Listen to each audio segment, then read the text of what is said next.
cantar aqui para você a pergunta da Heloísa, então. Ela fala que ela fez uma leitura um pouco diferente do seu texto. Eu vou ler o que ela escreveu, tá? Entendi que, na modernidade, um dispositivo policial assume o papel de regular, normatizar a movimentação no espaço, a dinâmica dos corpos. Esse dispositivo policial, segundo o entendimento dela, está ligado às técnicas de coerção e disciplina que o próprio Foucault investiga. Agora ela está mandando a segunda parte da pergunta dela, eu já continuo. André, Cláudio, dá um toque no cabo só, tá? Aí, isso, beleza.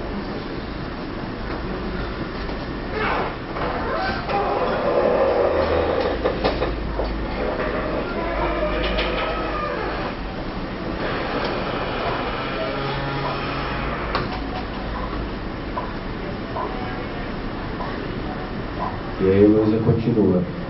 E que depois da segunda metade do século XX haveria um dispositivo, um grupo de técnicas voltados a estimular a produção de velocidade e governar suas relações de força.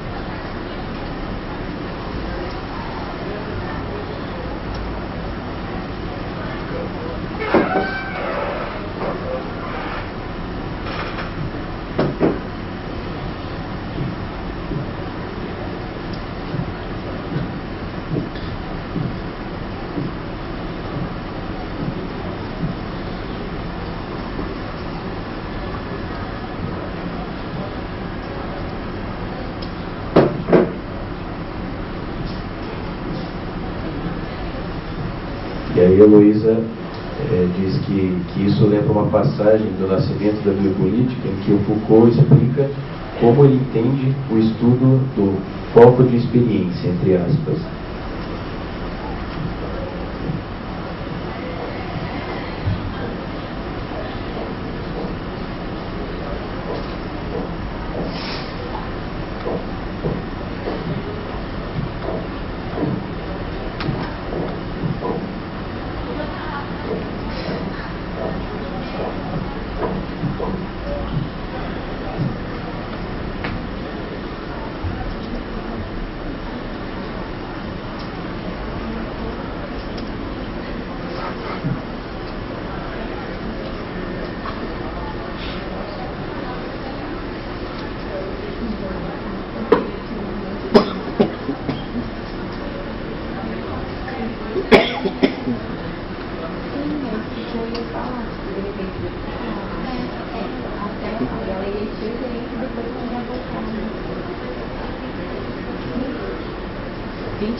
Na leitura, ela diz que um foco de experiência ou um estudo da experiência estaria ligado a um campo discursivo, entre parênteses, em nome de quê?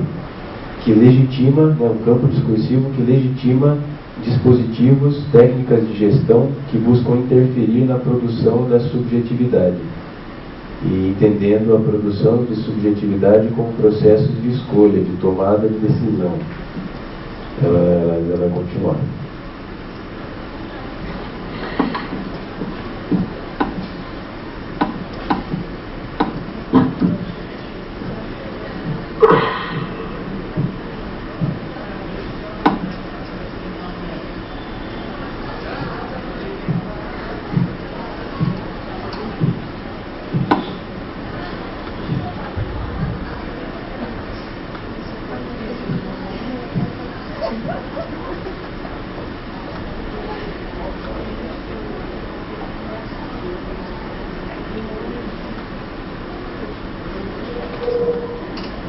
Então, voltando à modernidade, esses dispositivos de influenciar a tomada de decisão estariam ligados à coerção, à polícia.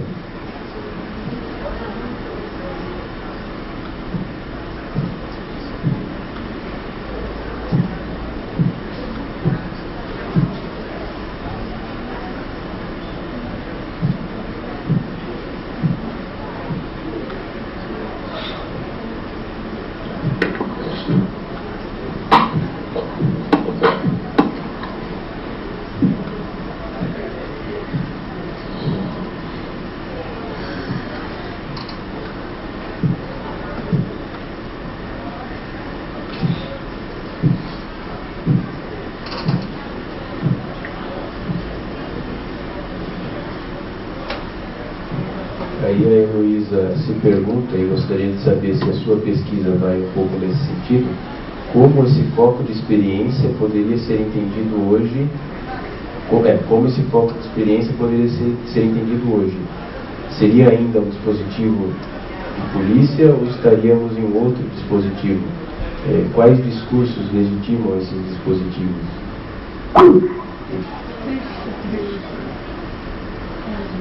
Gente, essa conexão hoje tá...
André, tá ouvindo?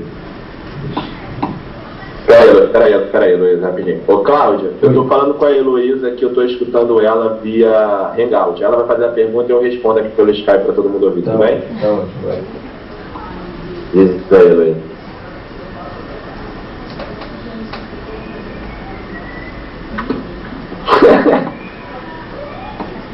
Bom, eu tô lá no chat, se entrar lá, a gente pode tentar por lá também.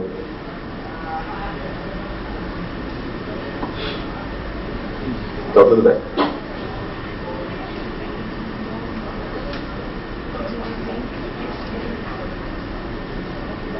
Tô ouvindo.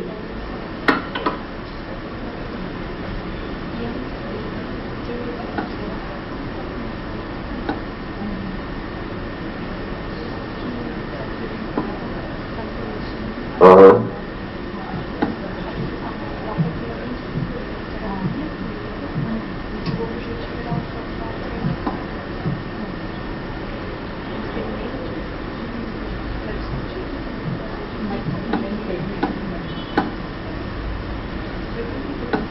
Bom,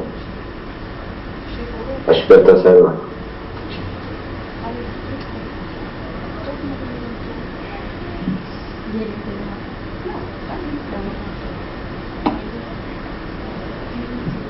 Pode, lógico.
Olha,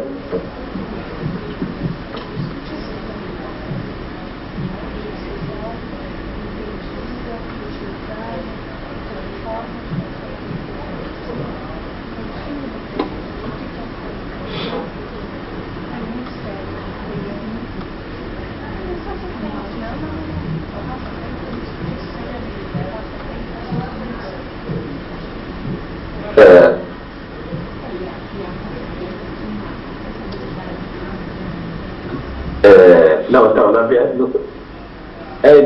essa questão do dispositivo de polícia, que está lá no Nascimento da Biopolítica, e o Foucault ainda desenvolve ele em outros artigos, não é, então, assim, ele é um dispositivo que se conecta a outros dispositivos disciplinares, né? O Foucault não determina isso. O próprio Márcio, o professor lá da PUC, foi muito interessante. O dispositivo de polícia não deve ser pensado a polícia como um instrumento de repressão apenas, que se conectaria a esse processo de disciplinarização dos corpos. Mas o dispositivo de polícia também estava ligado aos processos mercantis da época, de esplendor, essa palavra do Foucault, esplendor do espaço público, esplendor do espaço. Era o dispositivo de polícia que fazia a administração de...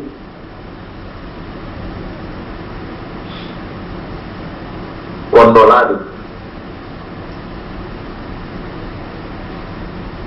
Tá.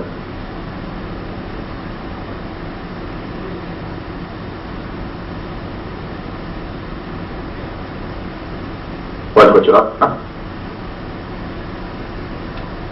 Não, então, sem dúvida nenhuma é um instrumento de intervenção no espaço. O dispositivo de polícia é o dispositivo que o Estado dispõe para intervir no espaço, muito mais para disciplinar o espaço.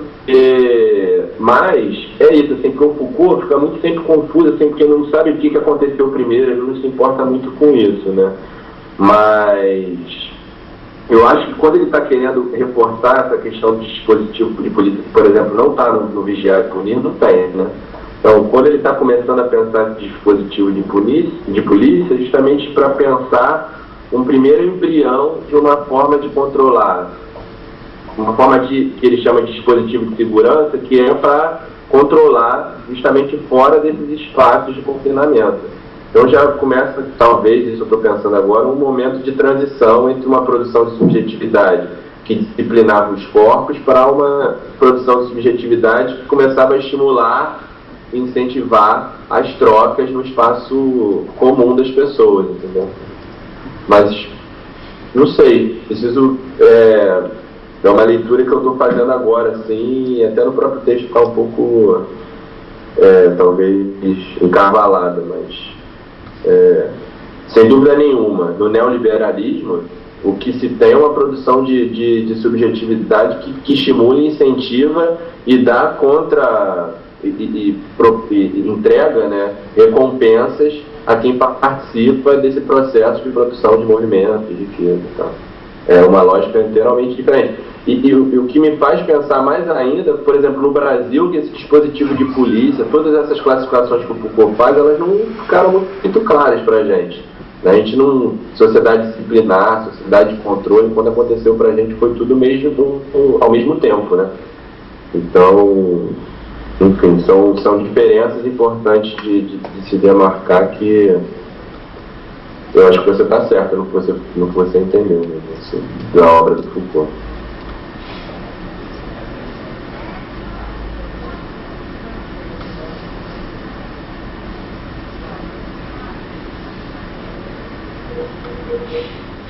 Pode ser ele. Não, e ele desenvolve isso também naquele Governo de Si dos Outros e o Coragem da Verdade. Mas eu ainda não li muito esses livros, que ele desenvolve melhor essa questão até de ontologia das experiências e tal.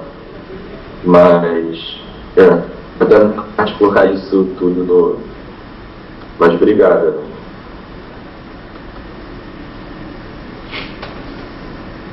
vou desligar aqui e vamos voltar lá com o pessoal. Bom, Cláudio, acho que pode passar a palavra para a Cris. Tá bom, a palavra é a Cristina, então, a mediadora. Obrigado, André. E Luísa também. André, obrigada pela sua participação, pelos esclarecimentos, e Elô também, pela participação à distância.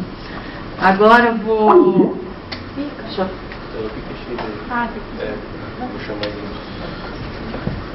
Agora teremos a apresentação da Luísa com abordagem à economia criativa no Brasil, uma análise crítica sobre o prisma da velocidade na obra de Paul Virilio. Oi, gente. Tá.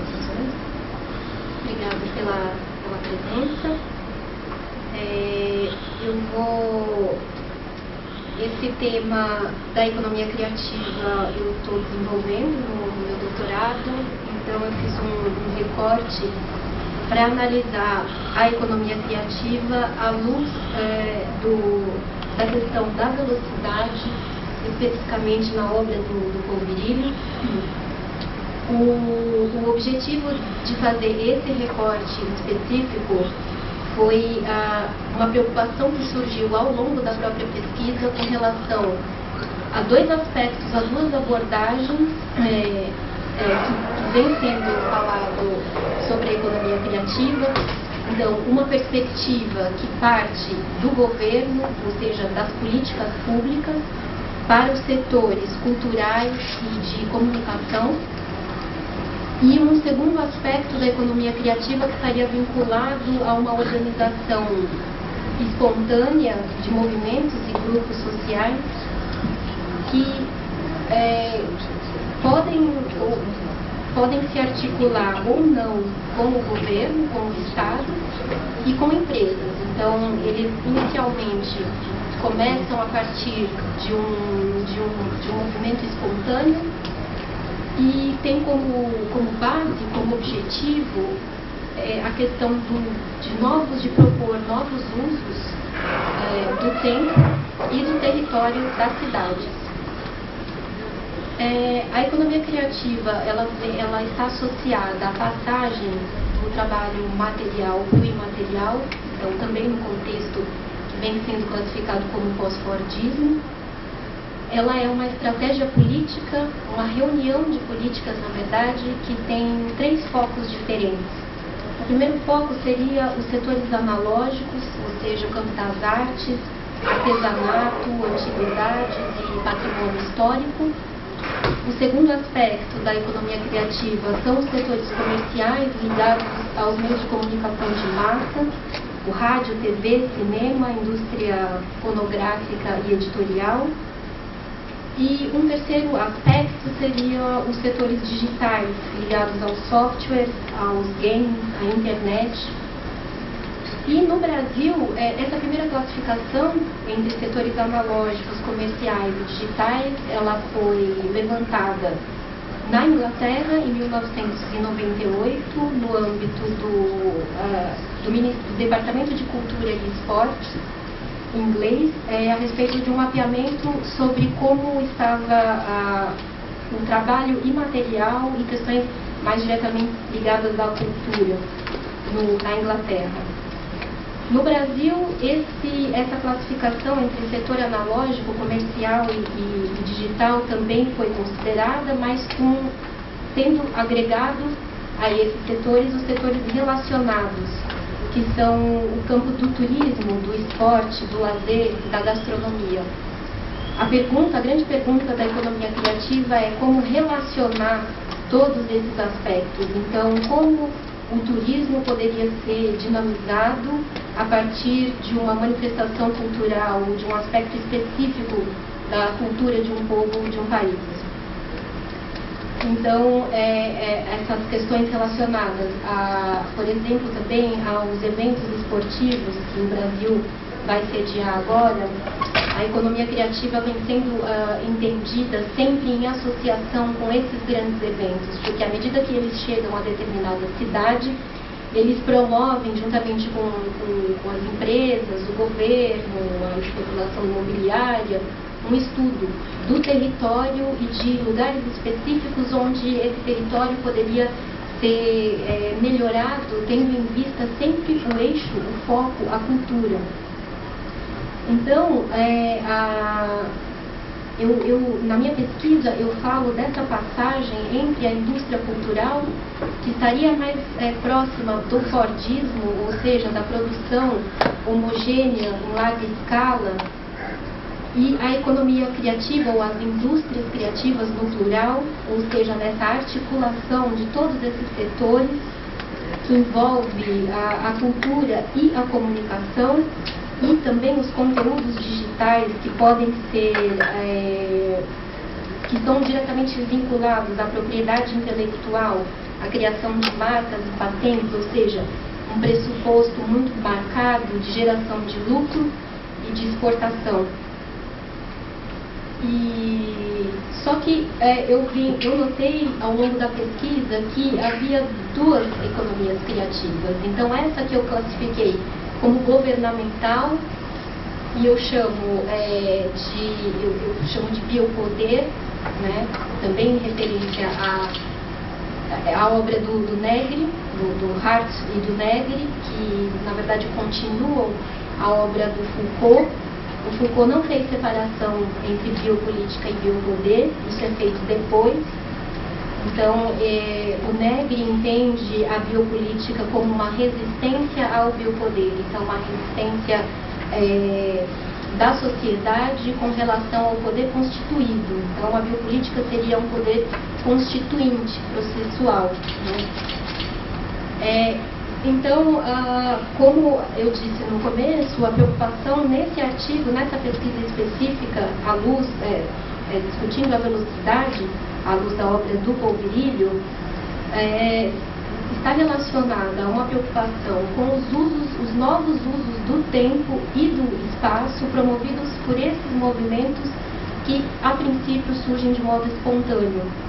Eu citei dois exemplos aqui no artigo do grupo dos hortelões urbanos, que é um grupo que se articula através da rede, para discutir e mapear no território das cidades, no caso de São Paulo, terrenos que estão subutilizados e que poderiam gerar hortas urbanas. E essas hortas, elas são feitas coletivamente, e a manutenção também é feita de modo coletivo. Então, essa ligação entre a rede e o território, a rede e a rua, perpassa toda a pesquisa, porque essa articulação e essas discussões que são geradas no âmbito das redes sociais, elas não param aí, elas não param na rede, elas têm um impacto direto no território.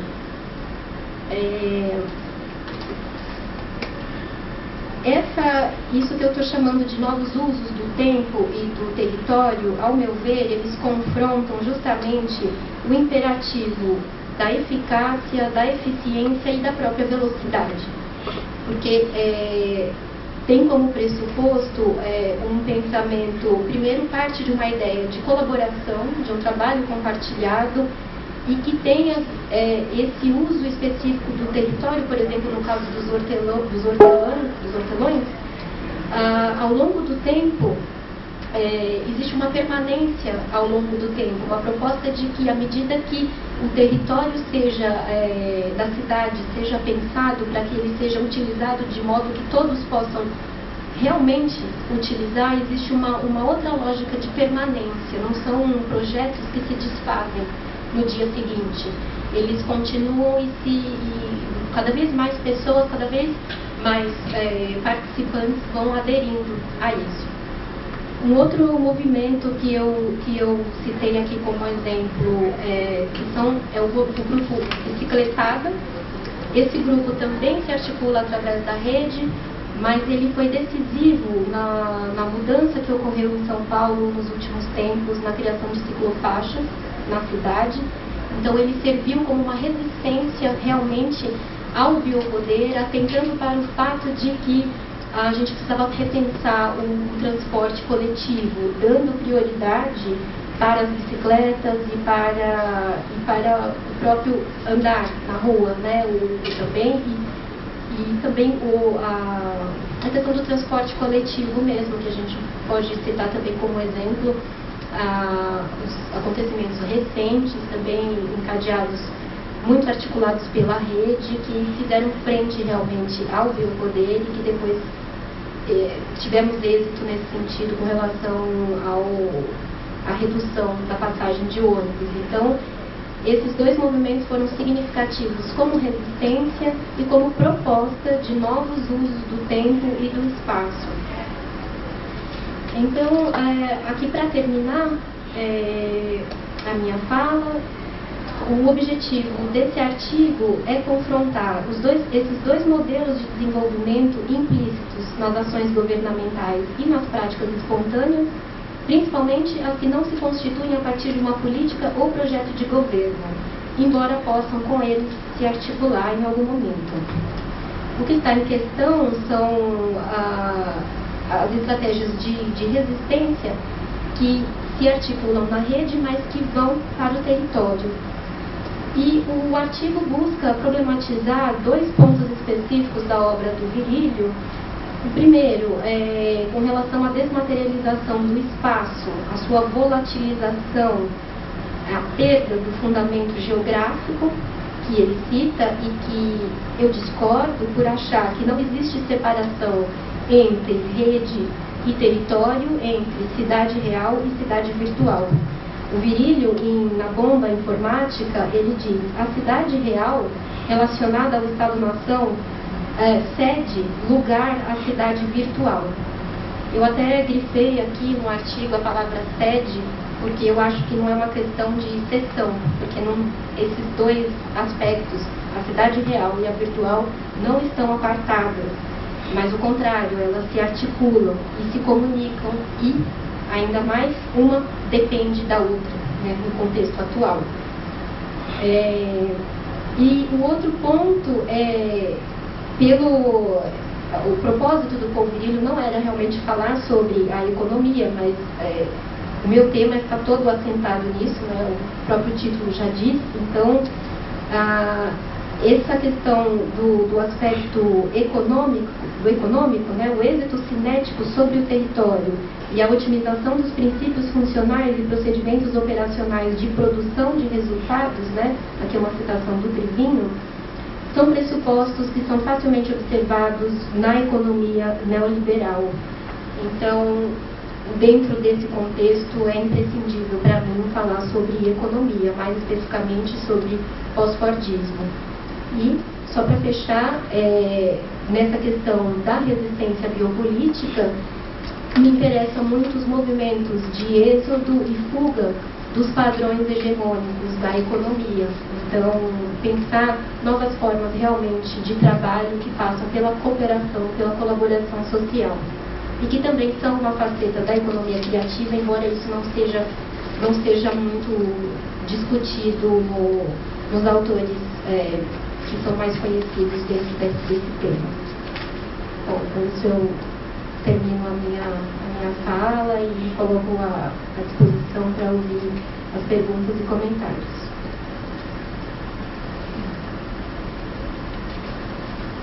Bem, a Cristina precisa se ausentar por motivos profissionais.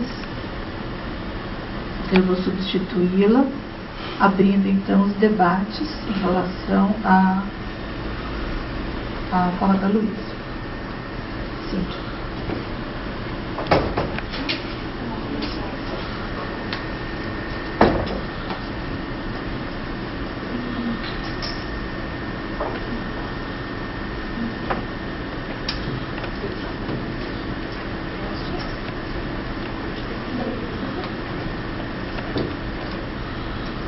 Pronto? Tá. Bom, ai, Luísa, seu texto colocou formiguinhas na minha cabeça. Então, quando você diz que pretende problematizar, discordando de Virilio sobre, quando ele diz sobre o fim do espaço de um pequeno planeta suspenso no éter eletrônico de nossos modernos meios de telecomunicação, e você traz essa frase do Virílio como um engodo, né? Como um engano, como uma falsa proposição. Mas essa é a citação dele mesmo. Não, sim. Mas o engodo são palavras suas. Não, estava no texto aqui, para não ficar esquisito do modo como estava no livro, eu comecei mais no engodo e depois... Então, Virílio diz sobre o engodo do fim do espaço. Ah, tá, ok. Porque, aí sim, tá, eu concordo, então eu vou pular aqui. Depois eu releio, se for o caso eu retorno, tá?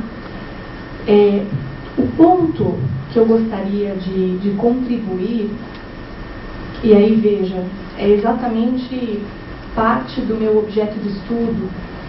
Eu estou pesquisando a teleexistência e correlata à teleexistência é a telepresença. Então, especificamente esse parágrafo ele me chamou bastante atenção e eu gostaria de contribuir lembrando que, embora eu tenha feito uma extensa pesquisa ao longo desses 4 anos, que eu respeito a sua proposição, o meu intuito é contribuir, de certo modo discordando, né, do que você coloca, e automaticamente também aberta para ouvir a tua posição, porque fatalmente ela contribui para aquilo que eu estou pesquisando. Tá bom? Eu vou me sentir mais à vontade se eu ler o seu parágrafo e então fizer os meus comentários. Ao contrário do que afirma o autor, essa pesquisa não parte do pressuposto de que a presença seja sempre telepresença. A cidade real, relacionada ao Estado-nação, não cede lugar à cidade virtual. Então, aqui nós temos o seguinte: a cidade real, de fato, ela não cede, e você frisou que não acredita que seja uma questão de cessão, porque a cidade real e a cidade virtual, elas se articulam e se comunicam. Da forma como essa relação ela é proposta, ela é colocada, tem-se a impressão de que essa relação é uma relação com pesos iguais, que tanto a cidade real quanto a cidade virtual tem aí um peso de barganha igual, que não há desigualdade nessa relação. Eu diria que hoje, aquilo que se pode chamar eventualmente de cidade real, não cede porque não é agente nessa relação. Ela é invadida, ela é tomada e ressignificada pela virtualidade ou pelo processo de virtualização, de espectralização das relações, dos sujeitos, né, da vida e da própria existência. Então esse seria o meu primeiro ponto de contribuição. Aí você segue. Economia pós-fordista parte justamente da não oposição entre real e virtual, cidade virtual ou cidade criativa, global. Eu concordo de que não há oposição, mas essa não oposição, ela não é apenas uma questão de complementaridade entre as partes, mas abre-se a possibilidade de sobreposição e mesmo de sequestro, que é um termo pesado, sequestro do tempo de vida, da energia vital, do plano do real pelo plano do virtual. Ou seja, as pessoas deixam de viver ou de colocar a sua atenção no âmbito do presencial, talvez esse termo seja mais adequado, para que a gente não caia na dicotomia real-virtual, né? Em prol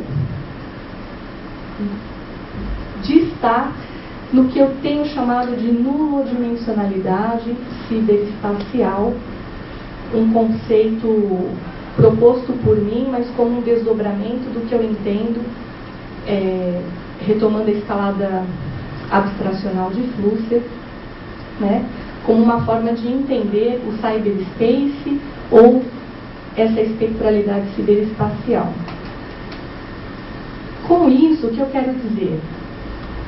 Que no glocal, na condição glocal, a presença é também e sempre telepresença.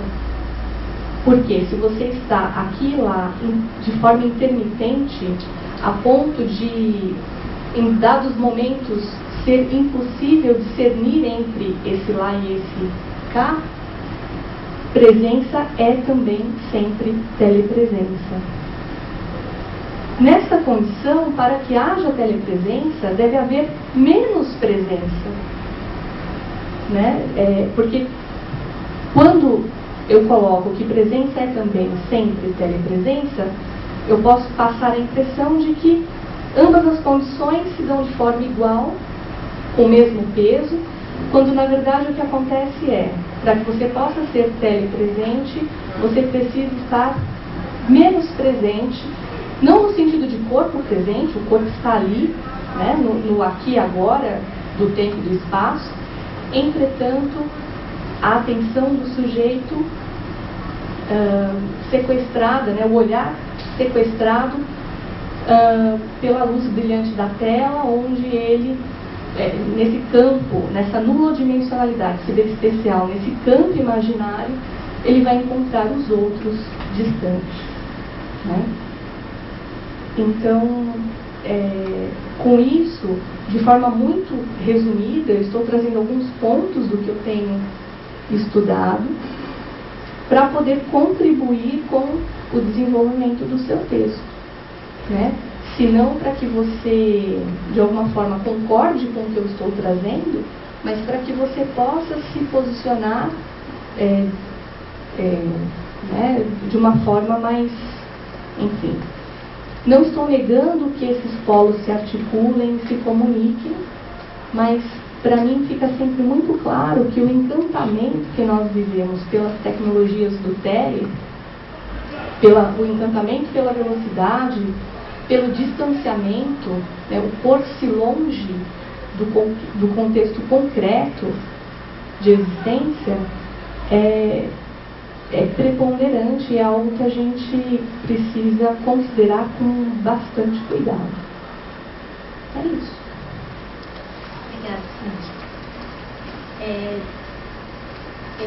Obviamente, eu não tenho a profundidade que você tem nesse tema, né? Mesmo porque não é o meu objeto de estudo, a telepresença.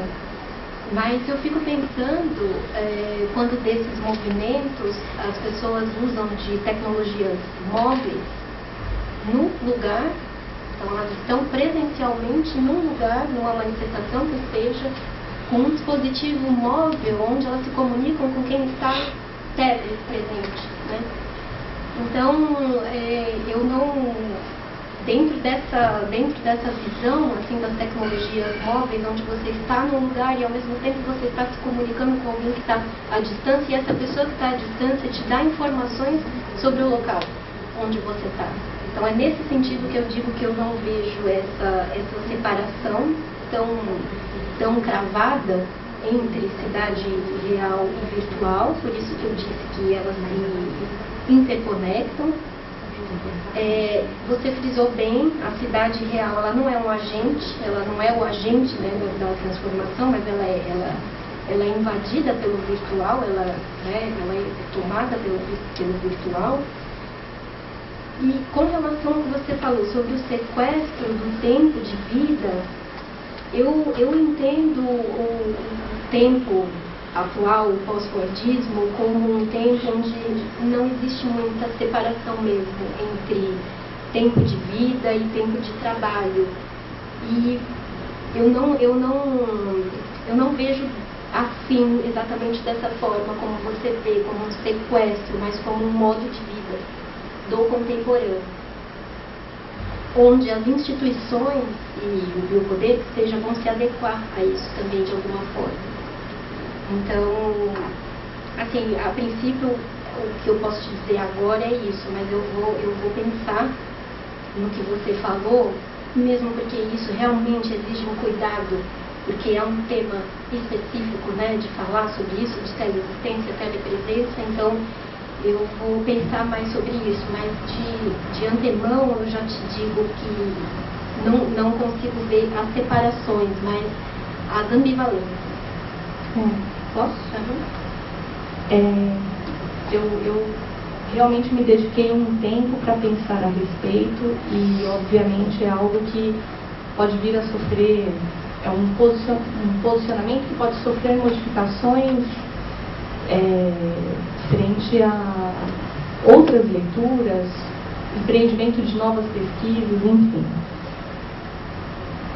Para mim, o cyberspace, ele lá nos primórdios, ele foi concebido como um espaço alternativo, marginal, de certa forma subversivo e, portanto, oposto, né, ao contexto concreto, à vida real, entre aspas, né?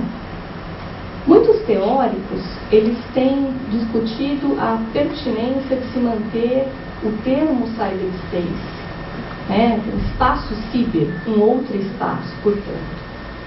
Por quê? Porque justamente aquilo que André Lemos chama de territórios informacionais digitais, em que o espaço concreto, local, e o espaço de fluxos, onde estão as redes de informação, eles estão imbricados de tal forma que não dá mesmo para pensar essa separação.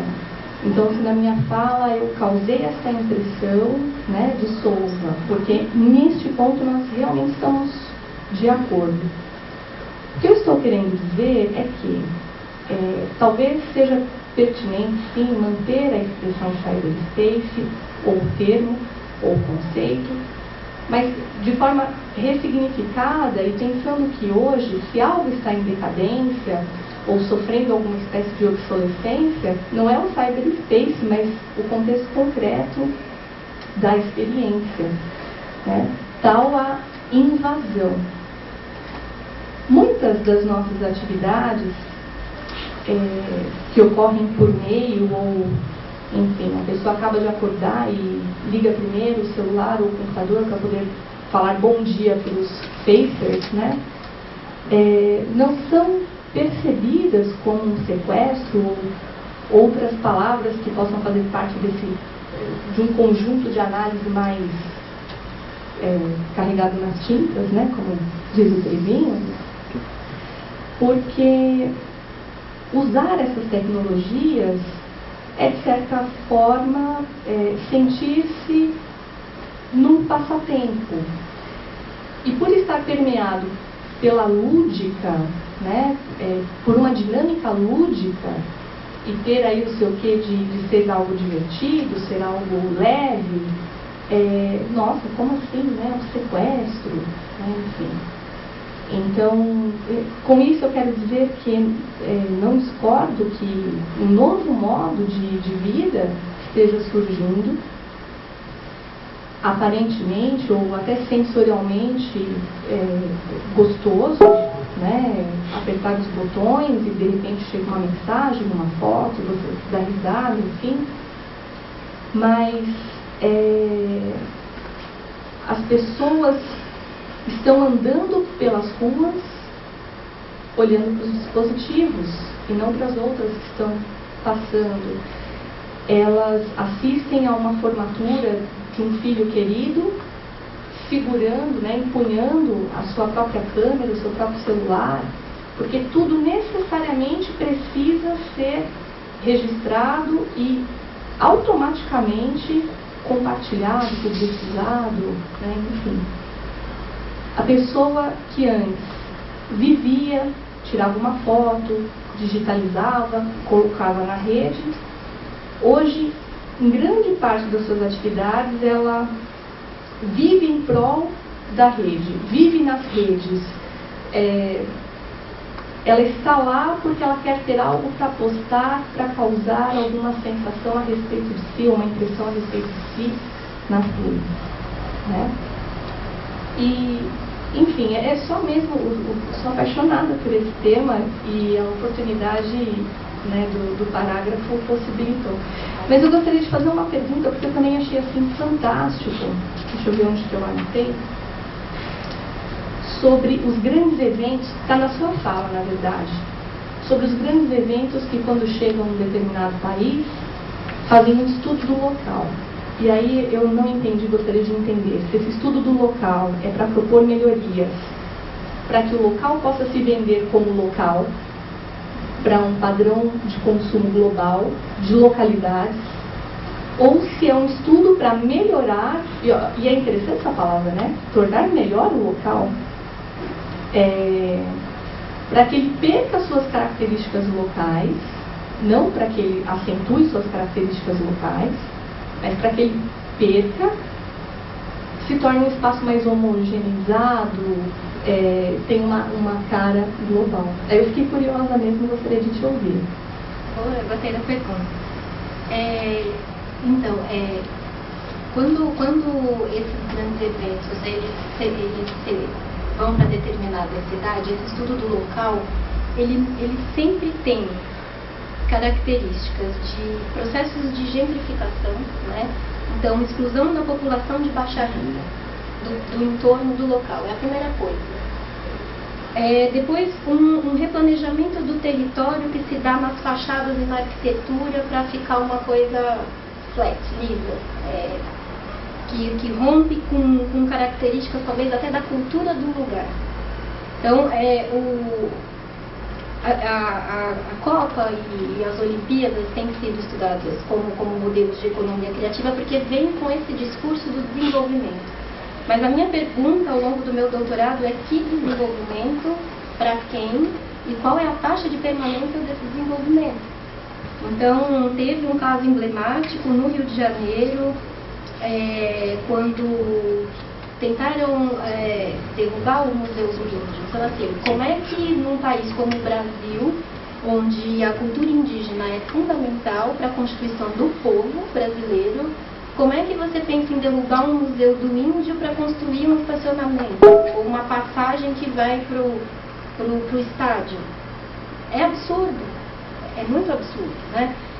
Outro caso de economia criativa que tem sido estudado são os museus franquia. Um grande exemplo é o Guggenheim. O Guggenheim é um museu franquia que ele tem em Nova York, ele tem em Bilbao, ele tem na Alemanha.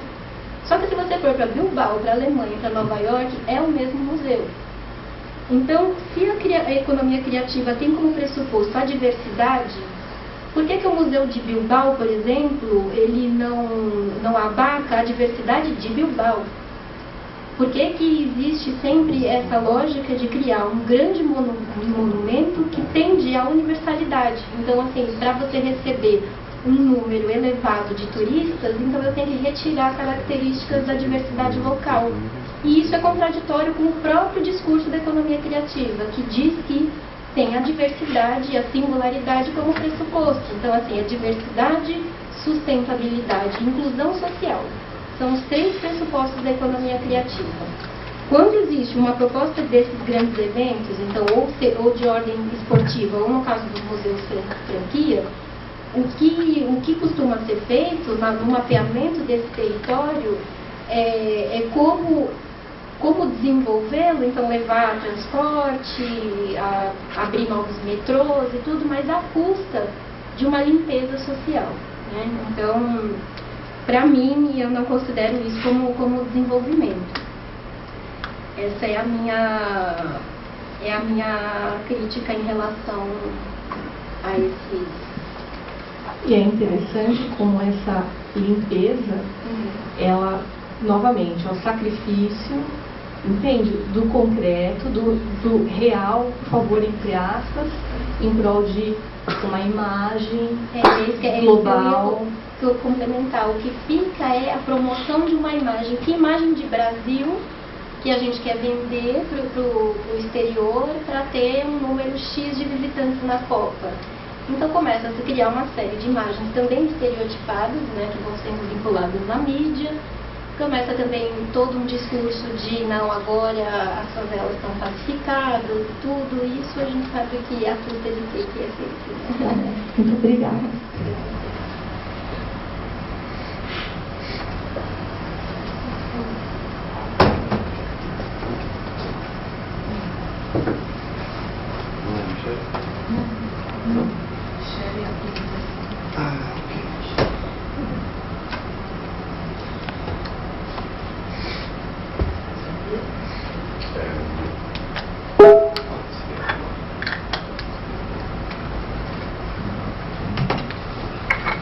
Luísa, prazer pelo diálogo, privilegiado aqui.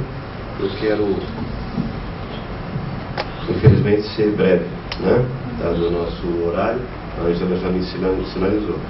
O que eu preciso na sequência da interlocução que fizemos preliminarmente lá no campus Ipiranga a respeito do seu texto, e hoje, é sinalizar para você duas coisas, mas antes eu quero dizer que a sua crítica à visão de Virilio sobre a perda do espaço geográfico foi excelente. Você deve continuar.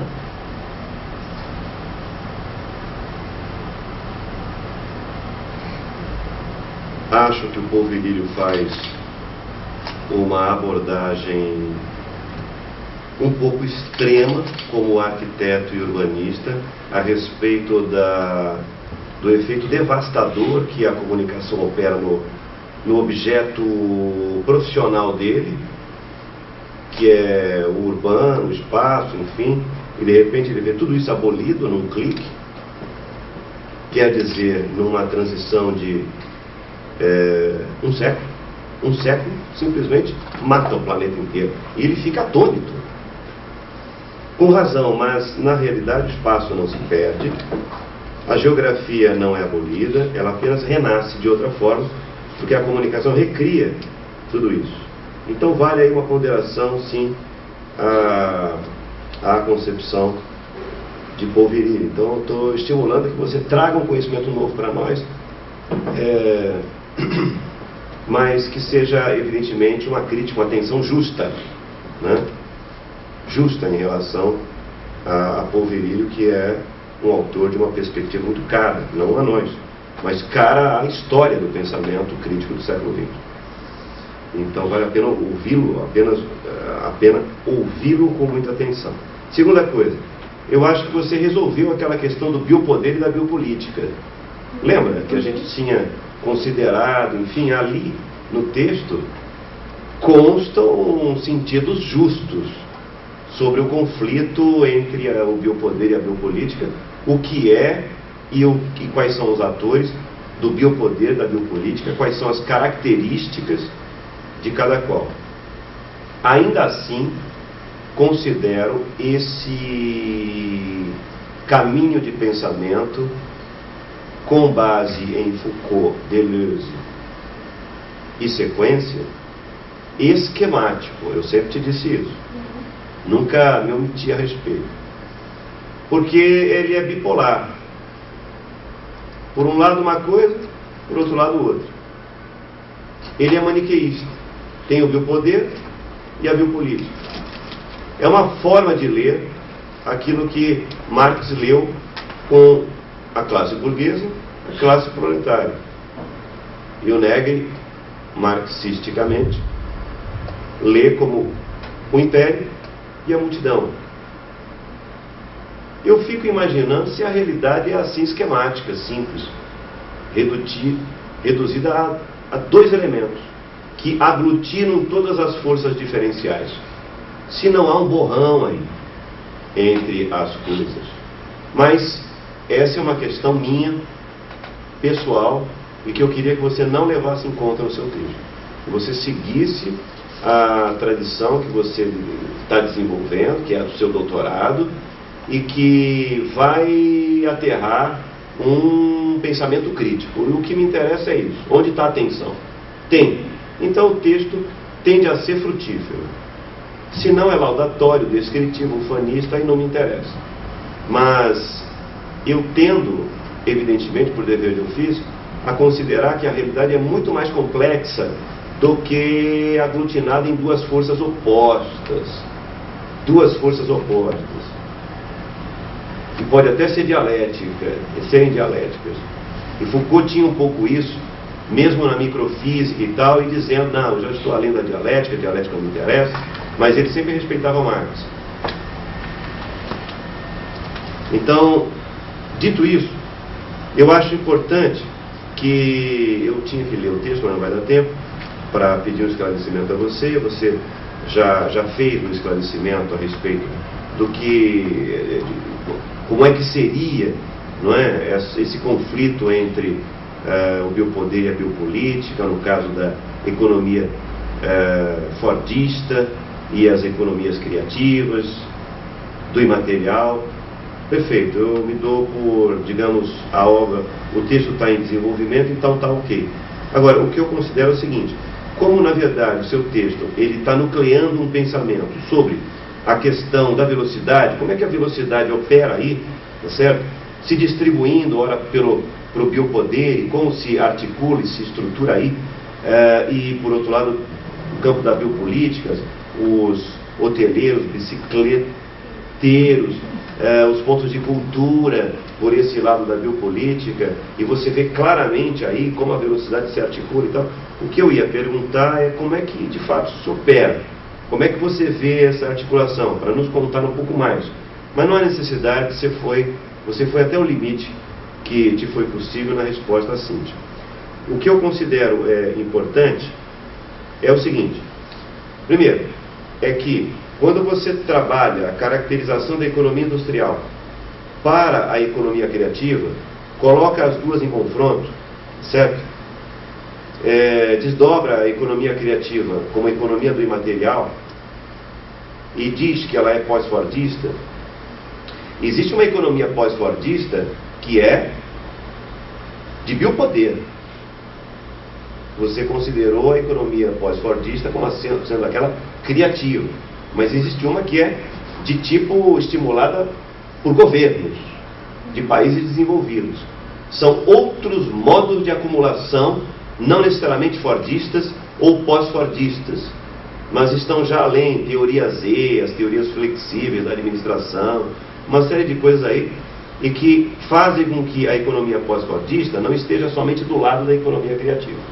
Mas de toda forma, o importante é que da economia industrial para a economia criativa, existe um lastro aí que você apreende depois, detalhe do texto para frente, como sendo vinculado às cidades criativas. Então, muito da economia criativa se prende àquilo que se consideram cidades criativas. E aí você estipula duas tendências, duas vertentes, duas forças das cidades criativas. Em relação a isso, a minha preocupação é que você, eventualmente, no abraço à comparação entre economia industrial para a economia criativa, depois vinculando a cidade criativa, uma vez que você quer a questão do território, não é? É que você perca o foco, você entende? Você perca, se você considerar isso, se você der conta disso, ok. Você perca o foco porque você tem outro elemento que você precisa articular, que é a velocidade. Como é que ela se aninha na passagem do industrial para o criativo e do criativo para a cidade, a economia criativa para a cidade criativa, com esses exemplos que você está lembrando, e no fundo não é para mostrar como é que é a economia criativa ou como é que é a cidade criativa, mas fundamentalmente é para mostrar como a velocidade cumpre um papel importante no engendramento da economia criativa, e como a economia criativa lida com o território e com o tempo, e portanto engendra um epifenômeno, digamos assim, que é a cidade criativa, uma forma de escape ao biopoder. Quer dizer, o centro do teu texto No caso da obra, não da tese de doutorado. No caso da obra, é a velocidade. E aí, para finalizar, eu especifico o seguinte: há um momento que você diz, olha, a velocidade, ela está muito claramente posta nesse conflito aí que envolve biopoder e biopolítica, com foco na economia pós-fordista, do imaterial, que tem tais e quais características. Aí você dá exemplo, ok. Mas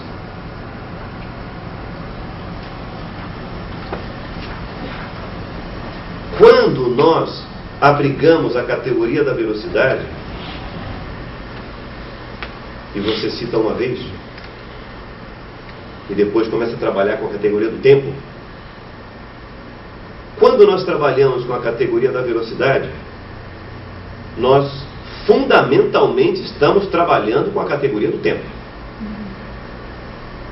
Porque a velocidade é uma relação entre espaço e tempo. E no social histórico é assim também, com as mediações devidas. Mas nem sempre, quando nós trabalhamos com a categoria do tempo, nós estamos trabalhando com a categoria da velocidade. Então, eventualmente, pode haver um desfoco em relação à questão que mais interessa à contribuição sua para a obra, com foco na questão da velocidade stricto sensu. Como é que a velocidade se articula no engendramento, como é que ela se aninha, como é que ela se mostra, como é que ela se manifesta, onde ela está, qual o seu lugar, qual o seu papel no engendramento da economia criativa? Claramente há. Se é só isso, ok. Mas não é, você quer mais. Como é que então a economia criativa, ela engendrando cidades criativas, mostra a materialização da velocidade? Você tem uma tríade: economia criativa, a coisa cresceu, cidade criativa, território, espaço, e velocidade, quer dizer, não somente tempo, é velocidade.